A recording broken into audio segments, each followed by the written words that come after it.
दोस्तों, आज हम लेटर राइटिंग के उन बेसिक कॉन्सेप्ट्स एवं ट्रिक्स को सीखेंगे जिनको जानने के बाद ना सिर्फ लेटर लिखना आपके लिए बहुत ही आसान होगा बल्कि एग्ज़ाम्स में भी आप पूरे मार्क्स ला पाएंगे।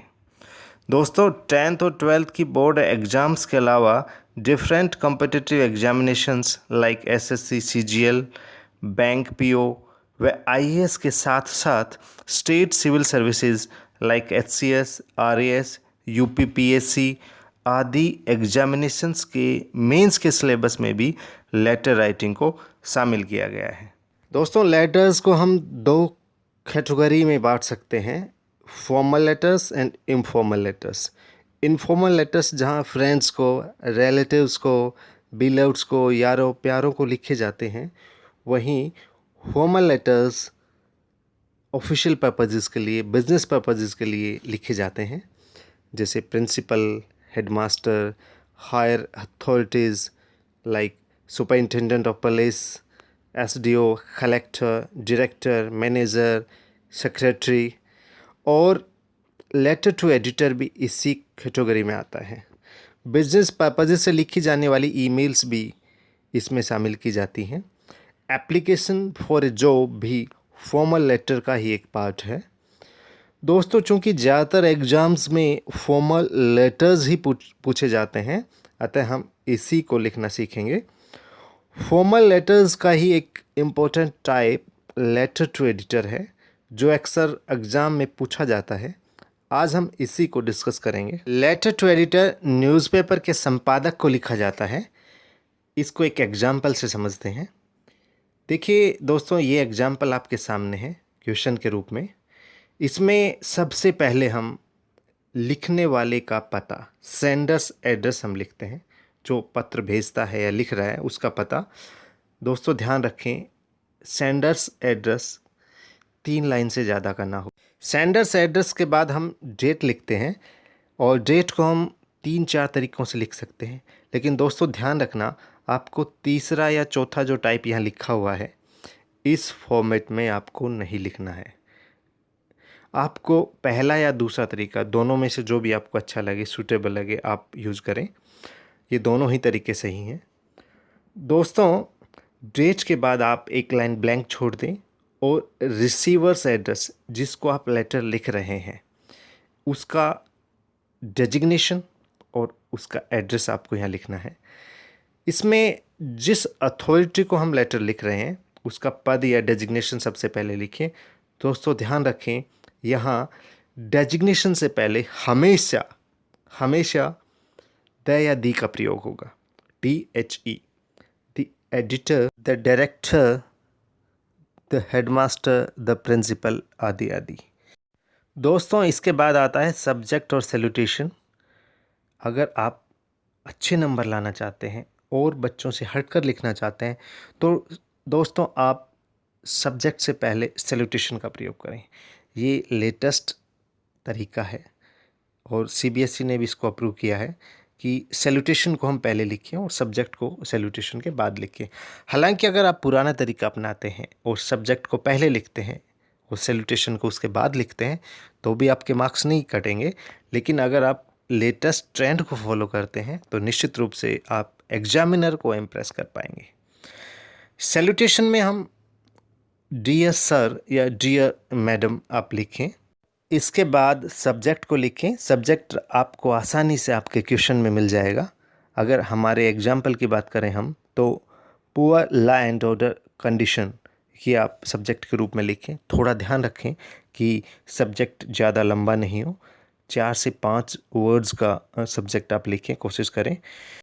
दोस्तों, सब्जेक्ट के बाद बॉडी ऑफ द लेटर आता है और इसमें आप 3 या 4 पैराग्राफ्स लिख सकते हैं। दोस्तों, वीडियो के शुरुआत में मैंने कहा था कि आज मैं आपको वो ट्रिक्स बताऊंगा जिससे लेटर लिखना आपके लिए बहुत ही आसान हो जाएगा। और देखिए, यहाँ आप बॉडी ऑफ द लेटर में 3 पैराग्राफ्स लिख रहे हैं, लेकिन 2 पैराग्राफ्स आपके पहले से ही तैयार हैं। आप इन 2 पैराग्राफ्स को अच्छे से तैयार कर लें। एक स्टैंडर्ड लैंग्वेज में मैंने आपके लिए तैयार किया है, आप इनको समझें और फिर इनको याद कर लें। पहला पैराग्राफ है, through the columns of your esteemed newspaper, I would like to draw the kind attention of the concerned authorities towards subject यहाँ आप लिखें। दोस्तों इसका अर्थ भी समझ ले ताकि याद करना आपके लिए आसान हो जाए। इसका अर्थ है कि आपके प्रतिष्ठित अखबार के कॉलम्स के माध्यम से मैं जो संबंधित अधिकारी हैं उनका ध्यान इस सब्जेक्ट की तरफ या इस प्रॉब्लम की तरफ आकृष्ट करना चाहूँगा।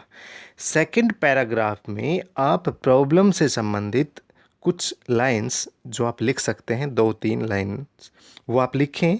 और थर्ड पैराग्राफ में आप पहले से ही तैयार इन 4 लाइंस को लिखें जो मैंने आपके लिए तैयार करी हैं। I hope the concerned authorities will look into this matter and take some corrective measures or steps to solve the above cited problem।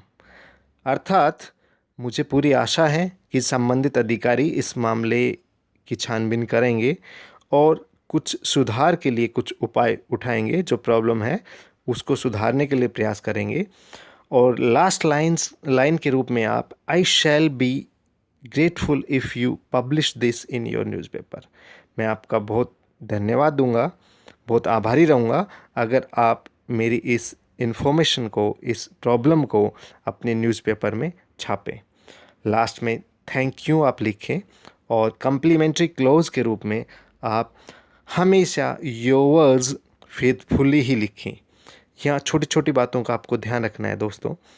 Faithfully का एफ है वो हमेशा छोटा, अक्सर बच्चे गलती करते हैं और एग्जामिनर को ये गलतियाँ उनकी तुरंत पकड़ में भी आ जाती हैं, तो इसका ध्यान रखें। योवर्स फेथफुली ही लिखें आप। यहाँ आप योवर्स ओबीडियंटली या सिंसियरली भी लिख सकते हैं, लेकिन मेरा मानना है कि योवर्स फेथफुली ज़्यादा सूटेबल है, क्योंकि फेथफुली एक ऐसा शब्द है जो आप किसी भी लेटर में आप यूज़ कर सकते हैं। और मैं मेरे लेटर्स, कोई भी लेटर जब मैं लिखता हूँ तो हमेशा योवर्स फेथफुली ही लिखता हूँ, चाहे वो किसी भी अथॉरिटी को एड्रेस किया गया हो। दोस्तों योवर्स फेथफुली के बाद आप सेंडर्स सिग्नेचर और सेंडर्स, उसके बाद सेंडर्स नेम लिखें। और इस तरीके से मैंने लेटर टू एडिटर के माध्यम से एक फॉर्मल लेटर है, उसके जो 8 पार्ट्स होते हैं उनको आपको समझाने का प्रयास किया है। दोस्तों एक बार रिकैप करते हैं और देखते हैं कि एक फॉर्मल लेटर के अंदर कौन कौन से पार्ट्स होते हैं। सबसे पहले सेंडर्स एड्रेस, उसके बाद डेट, लाइन आप एक छोड़ें, फिर रिसीवर्स एड्रेस, उसके बाद सैल्यूटेशन, उसके बाद सब्जेक्ट, उसके बाद बॉडी ऑफ द लेटर, उसके बाद थैंक यू और कम्प्लीमेंट्री क्लोज, सेंडर्स साइन और सेंडर्स नेम। दोस्तों यह देखने की बात यह है कि लेटर राइटिंग बहुत ही आसान है, क्योंकि इसके 9 पार्ट्स में से मात्र एक पार्ट का भी एक ही हिस्सा, एक ही पैराग्राफ अननोन है। बाकी सभी 8 पार्ट्स या तो क्वेश्चन में ही दिए गए हैं या फिर आपको पहले से पता होते हैं। तो अगर आप लेटर राइटिंग में मेरे बताए इस लेटेस्ट पैटर्न या फॉर्मेट को फॉलो करते हैं तो आपको मिलेंगे फुल मार्क्स। और अगर क्वेश्चन ऐसा आता है कि आपको उस सब्जेक्ट के बारे में बिल्कुल भी नहीं पता, तब भी आप दोस्तों 10 में से 6-7 मार्क्स तो आप ला ही सकते हैं, क्योंकि लेटर का जो फॉर्मेट होता है उसके हर पार्ट के अलग अलग मार्क्स निर्धारित होते हैं।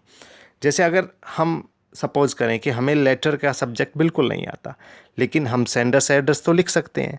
दोस्तों यहाँ मैं एक बात बताना चाहूँगा, अगर सेंडर्स एड्रेस क्वेश्चन में नहीं दिया है तब आप क्या लिखेंगे? देखिए दोस्तों, सेंडर्स एड्रेस अगर नहीं दिया है तो आप अपनी मर्ज़ी से कोई भी एड्रेस लिख दें, लेकिन ज़्यादा बड़ा नहीं लिखें, 3 लाइन से ज़्यादा का नहीं हो। और दूसरा एक आसान तरीका, एग्जामिनेशन हॉल और XYZ भी आप लिख सकते हैं। डेट आपको पहले से पता है, आप जानते हैं। रिसीवर्स एड्रेस आपको दिया हुआ है क्वेश्चन के अंदर। सैल्यूटेशन आपका पहले से तैयार है। सब्जेक्ट क्वेश्चन के अंदर है।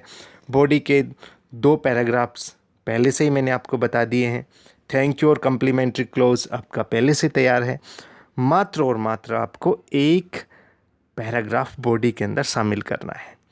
अगर आप इसको शामिल नहीं भी कर पाए तब भी आप 6 से 7 मार्क्स ला सकते हैं। दोस्तों अगले वीडियो में हम लेटर राइटिंग का एक important type application for a job को समझेंगे इसी तरीके से कि कैसे हम मैक्सिमम मार्क्स हम ला सकते हैं। दोस्तों, thank you so much for watching this video.